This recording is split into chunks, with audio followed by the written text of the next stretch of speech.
Praise the Lord. Hallelujah. ദൈവത്തിന് സ്തോത്രം.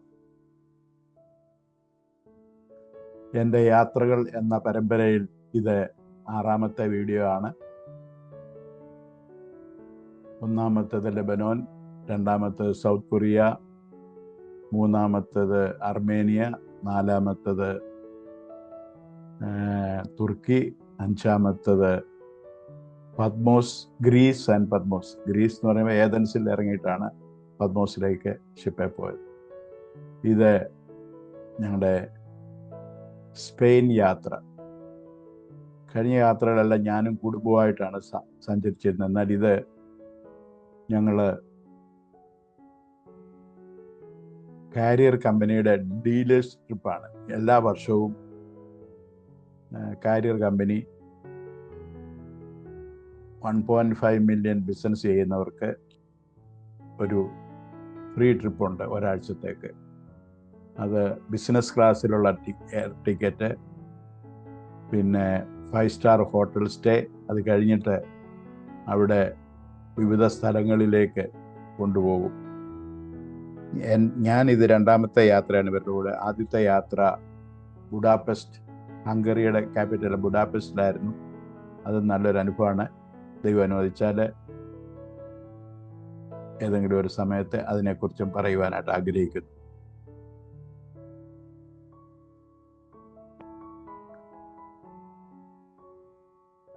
ഏതാണ്ട് 20 പേരോളം അടങ്ങുന്ന ഒരു സംഘമാണ് ഞങ്ങൾ ദുബൈയിൽ നിന്ന് എമിറേറ്റ്സ് ഫ്ലൈറ്റിൽ, അതും 380-ൽ മാഡ്രിഡിലേക്ക്, സ്പെയിൻ്റെ ക്യാപിറ്റലായ മാഡ്രിഡിലേക്കാണ് ആദ്യം ഫ്ലൈറ്റ് പോയത്. അവിടെ എനിക്ക് തോന്നുന്നു ഏകദേശം 8 മണിക്കൂറോളം യാത്ര ഡ്യൂറേഷനുണ്ട്. അത് കഴിഞ്ഞാണ് അവിടെ മാഡ്രിഡിൽ ലാൻഡ് ചെയ്തത്. അവിടെ നിന്ന് ഞങ്ങളെ കളക്ട് ചെയ്യാനായിട്ടൊരു വണ്ടി വന്നിട്ടുണ്ടായിരുന്നു. അതല്ല, ഞങ്ങളെ ഹോട്ടലിലേക്ക് കൊണ്ടുപോയി. ഞങ്ങൾ താമസിക്കുന്ന ഹോട്ടലിൻ്റെ പേര് വെല്ലിംഗ്ടൺ ഹോട്ടൽ എന്നാണ്. മാഡ്രിഡിലെ ഒരു ഫേമസ് അല്ലെങ്കിൽ ഒരു എക്സ്പെൻസീവ് ഹോട്ടലാണ് മാഡ്രിഡ്. ഈ വെല്ലിംഗ്ടൺ ഹോട്ടല് ഒരു 5 സ്റ്റാർ ഹോട്ടലാണ്.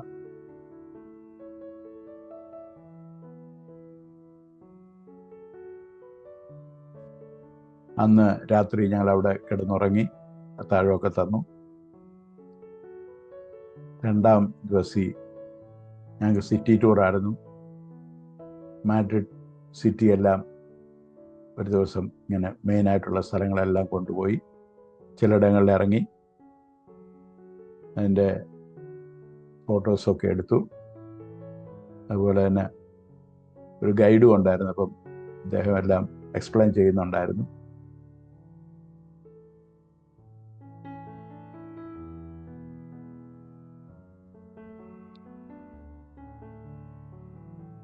രണ്ടാം ദിവസം കൊണ്ടുപോയത് കോർഡോബ എന്ന സ്ഥലത്തേക്കാണ് ആദ്യം പോയത്. മാഡ്രിഡിൽ നിന്ന് ഹൈസ്പീഡ് ട്രെയിനിലാണ് കോർഡോബയിലേക്ക് പോയത്. കോർഡോബ വളരെ പ്രസിദ്ധമായൊരു സിറ്റിയാണ്. ഇത് പണ്ട് ഈ കാലിഫറ്റ് ഉണ്ടായിരുന്ന കാലത്ത് ഇസ്ലാമിൻ്റെ കയ്യിലായിരുന്നു. ഇതങ്ങ് സ്പെയിൻ്റെ തെക്കൻ ഭാഗമാണ്. അറബ്സ് ഇൻവേഡ് ചെയ്തൊരു സ്ഥലമാണ്. ഇതൊരു മുസ്ലിം രാജ്യമാക്കി. 300ഓളം മോസ്കുകൾ അവിടെ പണിതിട്ടുണ്ടായിരുന്നു എന്നാണ് നമുക്ക് അതിൻ്റെ ചരിത്രം നോക്കുമ്പോൾ കാണാനായിട്ട് കഴിയുന്നത്. 784-ലാണ് ആദ്യം അവിടെ വരുവാനായിട്ട് ഇടയായി തീർന്നത്. അവിടെ ഒരു വലിയ മോസ്ക് ഉണ്ടായിരുന്നു. എന്നാലത് പിൽക്കാലത്ത് എന്ന് പറഞ്ഞാൽ ഇത് അറബ്സിൻ്റെ കിട്ടുന്നതിന് മുമ്പ് ഇത് റോമാക്കാരുടെ അണ്ടറിലായിരുന്നു ഈ സ്ഥലം. അവിടെ നിന്നാണ് ഈ അറബ്സ് പിടിച്ചെടുത്തത്. പിന്നെ ഇസ്ലാമിക് ഭരണമായിരുന്നു. അത് ചിലരൊക്കെ നല്ലവണ്ണം ഭരിച്ചു, ചിലരൊക്കെ അത് മിസ്യൂസ് ചെയ്തു. ഏതായാലും 12 ഖലീഫമാരവിടെ ഭരിച്ചു. അതിൽ 10 പേരും കൊല ചെയ്യപ്പെടുകയായിരുന്നു. അത് യുദ്ധങ്ങൾ മൂലം. യുദ്ധം മീൻസ് ഒന്ന് അവരുടെ തന്നെ ആൾക്കാരുടെ തമ്മിലുള്ള പ്രശ്നങ്ങൾ. മറ്റൊന്ന്, ഇതിനെതിരായിട്ട് സ്പെയിൻകാർ തന്നെ പലപ്പോഴും യുദ്ധങ്ങളൊക്കെ ചെയ്തിട്ടുണ്ട്.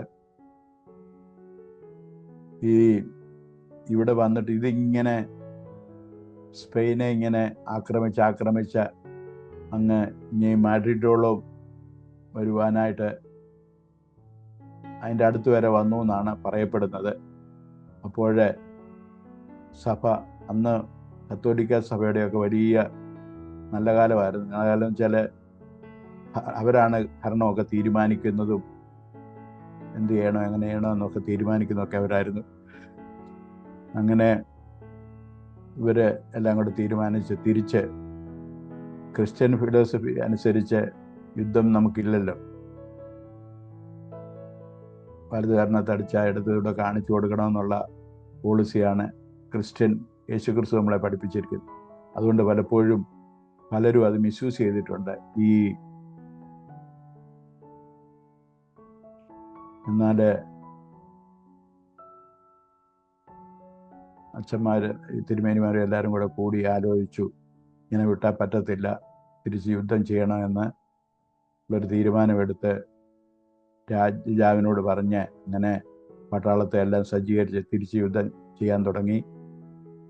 അങ്ങനെ അവരിങ്ങ് തെക്കോട്ട് വന്നിട്ട് അവസാനം അവർ ഈ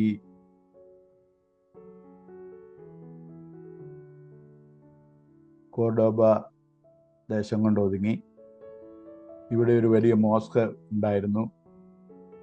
അത് ഇപ്പോഴതൊരു കത്തീഡ്രലാണ്. അത് സ്പെയിൻകാർ പിടിച്ചെടുത്തിട്ട് അതൊരു പള്ളിയാക്കി, കത്തോലിക്ക കത്തീഡ്രലാക്കി. എന്നാൽ സ്പെയിൻകാർ പറയുന്നത് ഇത് പണ്ട് ഇതൊരു പള്ളിയായിരുന്നു, അത് ഇവർ അറബ്സ് പിടിച്ചെടുത്ത് അത് മോസ്കാക്കിയതാണ്, അതുകൊണ്ട് അവരത് തിരിച്ചു പിടിച്ചതാണ് എന്നാണ് പറയപ്പെടുന്നത്. നമ്മളീ പറയുന്നതൊക്കെ കേൾക്കുക എന്നുള്ളതല്ലാതെ നമുക്ക്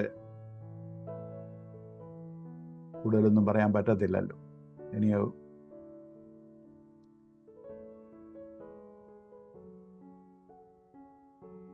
ഒരു മനോഹരമായ മോസ്കാണ്. ഇതിൻ്റെ അകത്തൊക്കെ ഒത്തിരി നല്ല പെയിൻറ്റിങ്സും ആർട്ട് വർക്കുകളൊക്കെ ഉണ്ട്. ഈ ഇസ്ലാമിക് ആർക്കിടെക്റ്റാണ് അതിനുപയോഗിച്ചിരിക്കുന്നത്. അവിടെ മോസ്കിലോട്ട് പോകുന്ന വഴിയിലൊക്കെ ഒത്തിരി ഓറഞ്ച് മരം നിൽക്കുന്നുണ്ട്. അതിൻ്റെ അകത്തെല്ലാം നിറച്ച് ഓറഞ്ച് നിൽപ്പുണ്ട്. തന്നെയുമല്ല, വഴിയിൽ ഇങ്ങനെ ഈ ഒത്തിരി മോണിമെൻറ്റ്സ് ഒക്കെ വിൽക്കുന്ന ആൾക്കാരൊക്കെ ഇരിപ്പുണ്ട് തന്നെ. പിന്നെ ഒരു കൂട്ടർ ഈ വയലിനും ഗിറ്റാറും ഒക്കെ വെച്ച് പാട്ടുമൊക്കെ പാടുന്നുണ്ട്. ചിലരൊക്കെ എന്തെങ്കിലുമൊക്കെ കൊടുക്കും.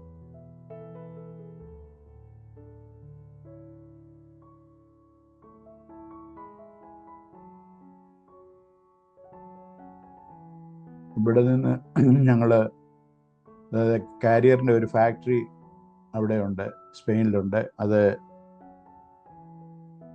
മൊണ്ടാലിയോ എന്ന് പറയുന്ന ഒരു സ്ഥലത്താണ്. അവിടെ AC യൂണിറ്റുകളൊക്കെ ഉണ്ടാക്കുന്നുണ്ട്. അവിടെ കൊണ്ടുപോയി ഫാക്ടറിയിൽ ഇതെങ്ങനെയൊക്കെയാണ് ചെയ്യുന്നത്, എന്തൊക്കെയാണെന്നുള്ളത് കാണിച്ചു. അതിനകത്ത് തന്നെ ഞങ്ങൾക്ക് ലഞ്ച് ഒരുക്കിയിട്ടുണ്ടായിരുന്നു. ലഞ്ചും എല്ലാം കഴിഞ്ഞ് തിരിച്ച് ഈ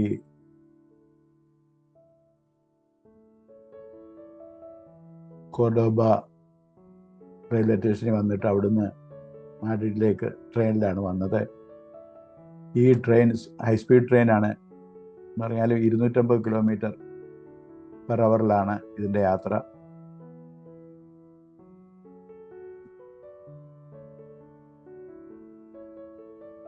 ഞങ്ങൾ ഒന്നാം ദിവസത്തെ ആ സിറ്റി ടൂർ കഴിഞ്ഞപ്പോൾ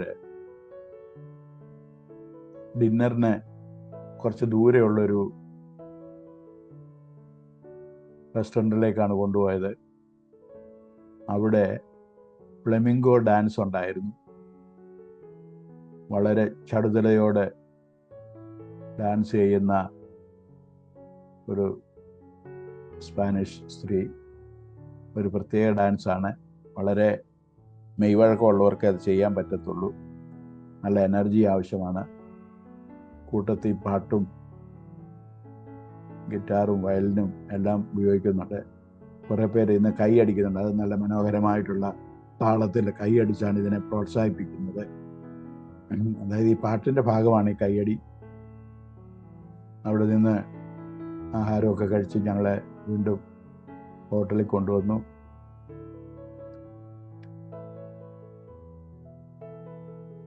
അങ്ങനെ 2-ാം ദിവസവും കഴിഞ്ഞു. പ്രഭാതത്തിലെ ഹോട്ടലിൽ ബ്രേക്ക്ഫാസ്റ്റ് ഉണ്ട്. ഫ്രഷ് ഓറഞ്ച് ജ്യൂസ് അവിടെ കിട്ടുമായിരുന്നു. ഞാൻ ഏറ്റവും എൻജോയ് ചെയ്തത് അതാണ്. രാവിലെ ചെന്ന് 1-2 ഗ്ലാസ് ഓറഞ്ച് ജ്യൂസ് കുടിക്കും. പിന്നെ ഫ്രൂട്ട്സ്, പലവിധമായ ഫ്രൂട്ട്സ് ഉണ്ടായിരുന്നു, അത് കഴിക്കും. പിന്നെ മറ്റുള്ളതൊക്കെ എടുക്കത്തുള്ളൂ.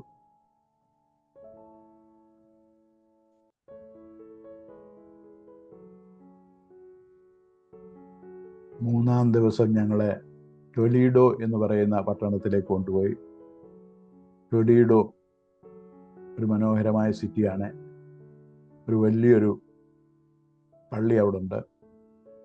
അതിൻ്റെ അകത്തെ പണികളൊക്കെ എന്ന് പറഞ്ഞാൽ മനോഹരമാണ്.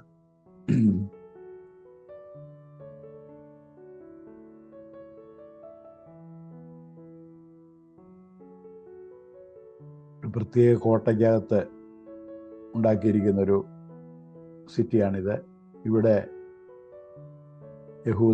ധാരാളം യഹൂദന്മാർ ഇവിടെ ഉണ്ടായിരുന്നു. അവരുടെ ഒരു സിനഗോഗ് ഉണ്ട് അവിടെ.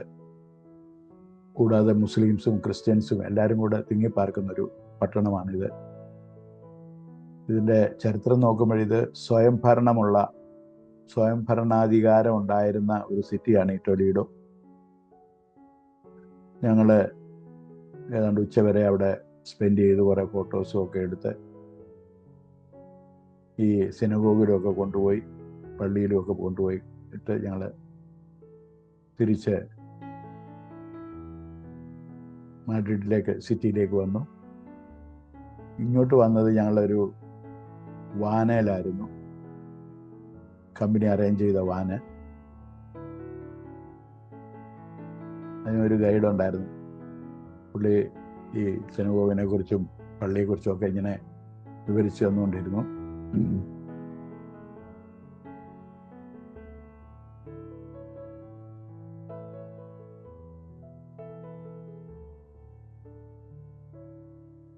അങ്ങനെ 3-ാം ദിവസവും കഴിഞ്ഞു. വീണ്ടും ഹോട്ടലിൽ വന്നു. രാത്രി സുഖമായി ഉറങ്ങി. രാവിലെ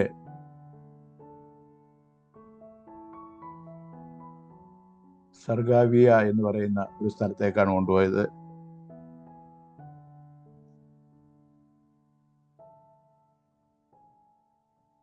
അവിടെ ഒത്തിരി കാഴ്ചകളുള്ള ഒരു സ്ഥലമായിരുന്നു. അവിടെ ഒരു പഴയ കൊട്ടാരമുണ്ട്. അതൊരു മ്യൂസിയമായിട്ട് ഇപ്പം അത് പ്രവർത്തിക്കുന്നു. അതിനകത്തെ പഴയ പട്ടാളക്കാരുടെ വേഷങ്ങൾ, രാജാക്കന്മാരുടെ വേഷങ്ങൾ, അവരുടെ തൊപ്പി, അവരുടെ ആയുധങ്ങൾ, ഇതെല്ലാം അതിനകത്ത് പ്രദർശിപ്പിച്ചിട്ടുണ്ട്.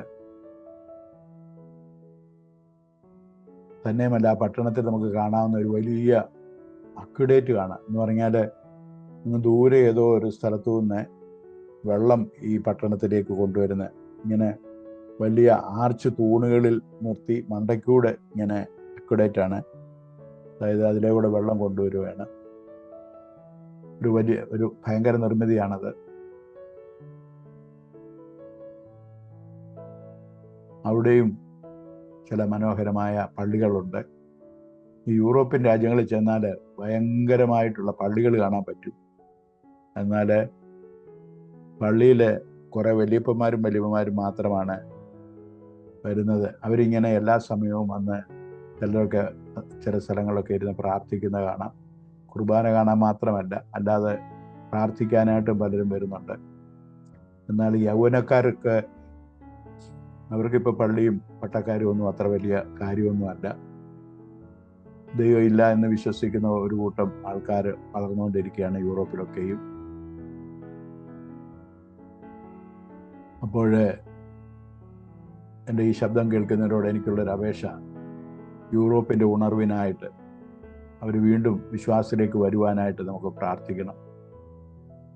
ഈ സ്പെയിൻകാരാണ് ആക്ച്വലി സൗത്ത് അമേരിക്കയെല്ലാം ക്രിസ്ത്യ രാജ്യമാക്കി തീർത്തത്. അതവിടെ ഗോത്രവർഗ്ഗക്കാരും ആദിവാസികളുമായിട്ടുള്ള ആൾക്കാരായിരുന്നു താമസിച്ചിരുന്നത്. അവരെയെല്ലാം സുവിശേഷീകരിച്ച് അവർക്കൊക്കെ വിദ്യാഭ്യാസമൊക്കെ കൊടുത്ത് അവരെ ഒരു നല്ല പരുവത്തിലൊക്കെ കൊണ്ടുവന്നത് ഈ സ്പെയിൻകാരാണ്. എന്നാൽ സ്പെയിൻകാരെ തിരിച്ച് ഇപ്പോൾ സുവിശേഷം പറയേണ്ട ഒരു കാലത്തിലേക്ക് വന്നിരിക്കുകയാണ്. അതുപോലെ തന്നെ പോർച്ചുഗീസുകാർ, നമുക്കറിയാൽ ഇന്ത്യയിലും പോർച്ചുഗീസുകാർ വന്ന് ഗോവയിലൊക്കെ അവരുടെ ഇൻഫ്ലുവൻസ് ധാരാളമായിട്ടുണ്ട്. കത്തോലിക്ക സഭയുടെ ഒരു പ്രധാന പ്രവാചകരായിരുന്നു ഈ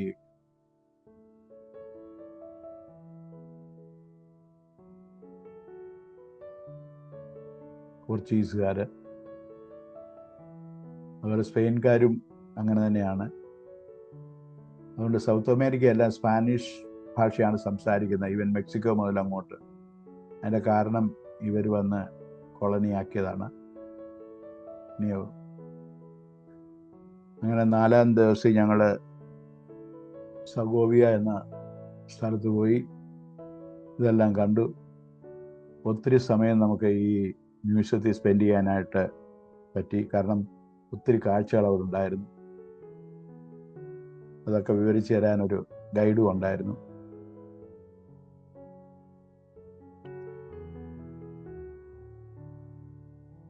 അങ്ങനെ അവിടെ നിന്ന് യാത്രയായി തിരിച്ച് ഹോട്ടലിൽ വന്നു. 5 ദിവസമായിരുന്നു ഞങ്ങളുടെ ആ പ്രോഗ്രാം. ഈ മാഡ്രിഡ് ടൂറ് 6-ാം ദിവസം അവിടുന്ന് യാത്ര തിരിക്കുകയായിരുന്നു. അപ്പോൾ ഈ സ്പെയിൻ്റെ മറ്റൊരു സിറ്റിയാണ് ബാർസിലോണ എന്നുള്ളത്. എനിക്ക് ബാർസിലോണയിൽ ഒന്ന് പോയാൽ കൊള്ളാമെന്നൊരു ആഗ്രഹമുണ്ടായി. അവിടെ ഒരു വലിയ കത്തീഡ്രലുണ്ട്, ലോകത്തിലെ ബിഗസ്റ്റ് ചർച്ചുകളിലൊന്നാണത്. അതുമൊക്കെ കാണണമെന്നുള്ളൊരു ആഗ്രഹം ഉണ്ടായിരുന്നു. അതുകൊണ്ട് ഞങ്ങളുടെ ടീമെല്ലാം തിരിച്ച് ദുബൈക്ക് പോയപ്പോൾ ഞാൻ ഈ ട്രാവൽ ഏജൻസിയെ വിളിച്ചിട്ട് എൻ്റെ ടിക്കറ്റ് ബാർസിലോണ ടു ദുബൈ ആക്കി. എന്നിട്ട് 2 ദിവസം ബാർസിലോണയിൽ പോയി താമസിച്ചു. ബാർസിലോണയ്ക്ക് പോകുന്നത് ഈ ഹൈ സ്പീഡ് ട്രെയിനിലാണ്. മാഡ്രിഡ് ടു ബാർസിലോണ ട്രെയിനുണ്ട്, അതേ പോയി അവിടെ ഇറങ്ങി എൻ്റെ ഹോട്ടലിൽ പോയി താമസിച്ചു. പിറ്റേ ദിവസം രാവിലെ മുതൽ സിറ്റി ടൂറിന് ഇറങ്ങി. അതിൽ ഞാൻ താമസിക്കുന്ന ഹോട്ടലിൽ നിന്ന് നടന്നു പോകാനുള്ള ദൂരമേ ഉള്ളായിരുന്നു അവിടുത്തെ വലിയ ചർച്ച്. അവിടെ നിന്നും ഈ സിറ്റി ടൂർ ബസ് ഉണ്ടല്ലോ, ഈ 2 നിലയുള്ള മേളിൽ ഓപ്പണാണ്, അങ്ങനെയുള്ള ബസ്സുകൾ ഒത്തിരി അവിടെ കിടപ്പുണ്ട്. അതിൽ ഒരു ബസ്സിൽ കയറി സിറ്റി എല്ലാം കണ്ടു.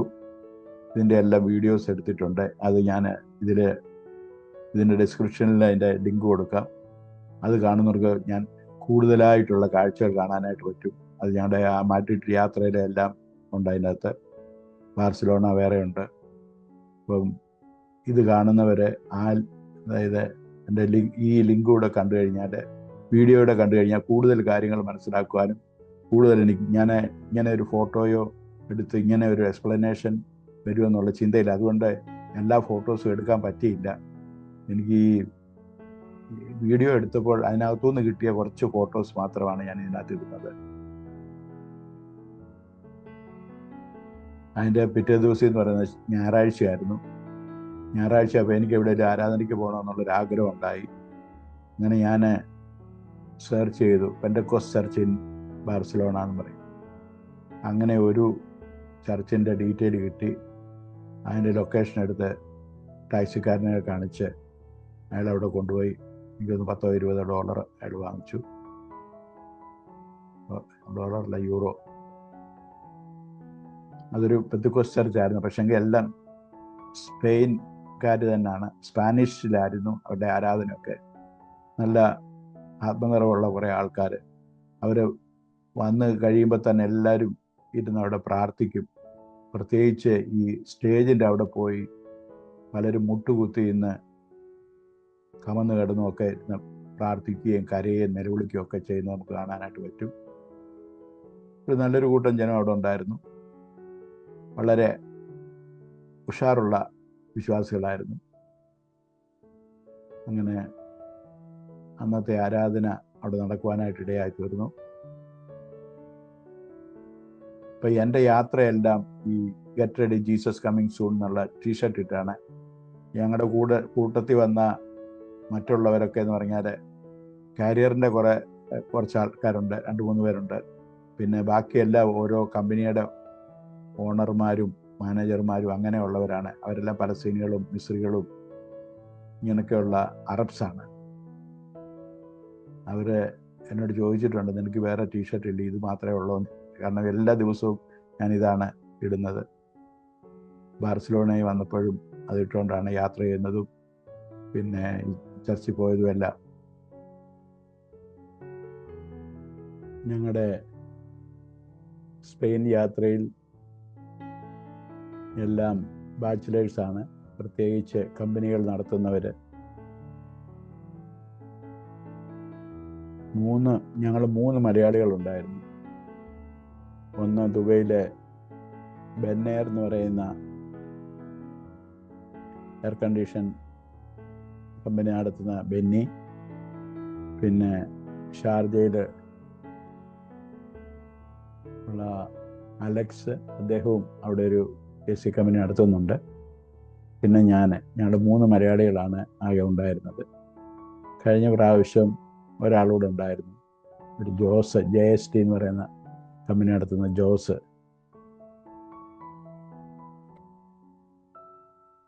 ബെന്നി ഒരു കത്തോലിക്ക വിശ്വാസിയാണ്, ഒരു ഭക്തനാണ്. അലക്സും ഒരു ഓർത്തഡോക്സ് വിശ്വാസിയാണ്.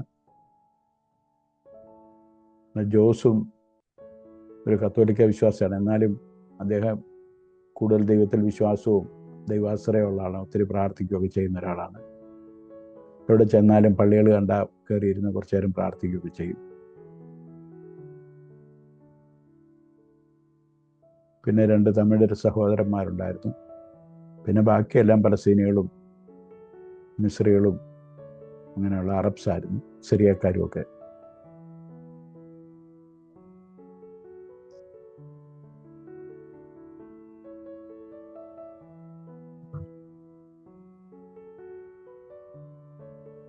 അതുപോലെ തന്നെ ഈ ബാർസലോണ ടീമിൻ്റെ സ്റ്റേഡിയം കണ്ടു.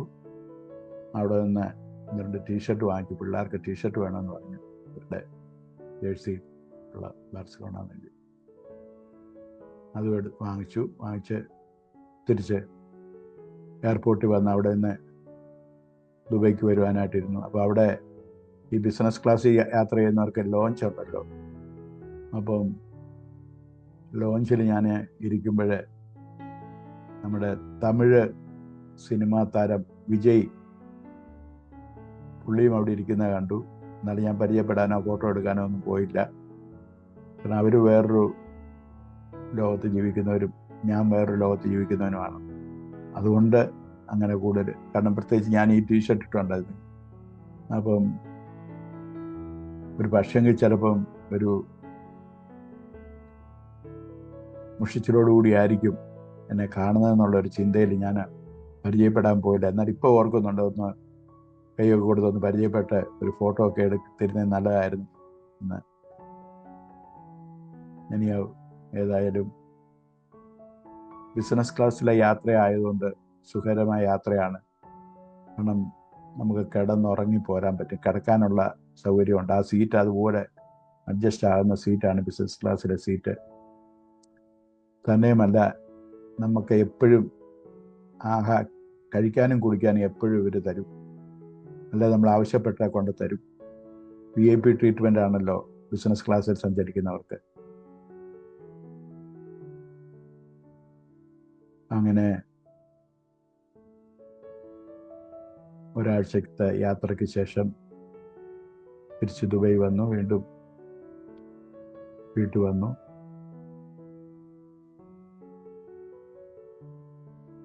ഞാൻ കണക്കൂട്ടി വേണ്ട ഈ 19ഓളം സ്ഥലത്ത് ഞാൻ പോയിട്ടുണ്ട്. അപ്പോഴേ ഇനി ഏത് വീഡിയോ എന്നിങ്ങനെ ഏതെടുക്കണേ. ഞാൻ യൂറോപ്പെല്ലാം ഒന്ന് കറങ്ങിയിട്ടുണ്ട്. പിന്നെ ഞങ്ങൾ ആദ്യം സലാലായി പോയതിനെ കുറിച്ചൊന്ന് ഇടണമെന്നാണ് ആദ്യം വിചാരിച്ചത്. അത് തന്നെ അടുത്ത ആട്ടമെന്ന് വിചാരിച്ചു. ഏതായാലും ഇത് കാണുന്നവർ എൻ്റെ യൂട്യൂബ് ചാനൽ കണ്ടുകൊണ്ടിരിക്കുക. ഇങ്ങനെ ധാരാളം വീഡിയോസ് ഞാൻ ഇടുന്നുണ്ട്.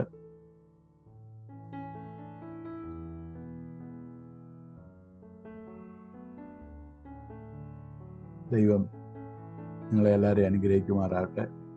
എൻ്റെ അർമേനിയൻ വീഡിയോയും സൗത്ത് കൊറിയൻ വീഡിയോ ഒക്കെ കണ്ടവർ പലരും എന്നെ വിളിക്കുകയും സംസാരിക്കുകയൊക്കെ ചെയ്തിട്ടുണ്ട്. ചിലർക്ക് അർമേനിയ പോകണമെന്നുള്ള ആഗ്രഹമുള്ളവരുണ്ട്. സൗത്ത് കൊറിയ പോകുന്നത് എങ്ങനെയാണെന്നും പത്മോസിൽ പോകുന്നത് എങ്ങനെയാണെന്നൊക്കെ ചോദിച്ചവരുണ്ട്. അപ്പോൾ ഞാൻ ഈ വീഡിയോ ഇടുന്നതുകൊണ്ട് ആർക്കെങ്കിലുമൊക്കെ ഗുണമാകുന്നുണ്ട്. യാത്ര ചെയ്യാനുള്ളവർക്കും ആ രാജ്യക്കാർക്കും ഒക്കെ ഗുണകരമാണ്. അതുകൊണ്ട് ഇയാൾക്ക് വേറെ പണിയൊന്നും ഇല്ലയോ എന്ന് ആരും ചിന്തിക്കരുത്. ഇതുകൊണ്ട് പ്രയോജനമുള്ളവരും ഗുണമുള്ളവരും ഉണ്ട്. അതുകൊണ്ട് നിങ്ങളെല്ലാവരും ഇത് കാണുകയും മറ്റുള്ളവർക്ക് ഷെയർ ചെയ്ത് കൊടുക്കുകയും ചെയ്യുക. പ്രത്യേകിച്ച് സൗത്ത് കൊറിയ, അർമേനിയ, പത്മോസ്,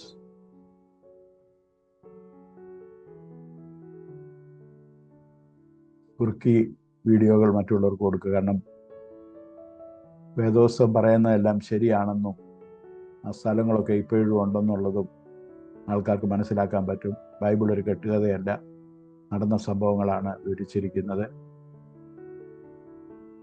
തന്നെയുമല്ല, യേശുക്രിസ്തുവിൻ്റെ വരവടുത്തിരിക്കുന്ന ഇക്കാലത്ത് ജനമൊന്ന് ദൈവത്തിങ്കിലേക്ക് തിരിയുവാനായിട്ട് കാരണമായി തീരട്ടെ. അതിനുവേണ്ടി പ്രാർത്ഥിക്കാം. ദൈവം എല്ലാവരെയും അനുഗ്രഹിക്കുമാറാകട്ടെ. ദൈവത്തിൽ ആശ്രയം ജീവിക്കാൻ ഓരോരുത്തർക്കും കൃപ ലഭിക്കുമാറാകട്ടെ എന്നുള്ള പ്രാർത്ഥനയോടുകൂടി നിർത്തുന്നു. God bless you all.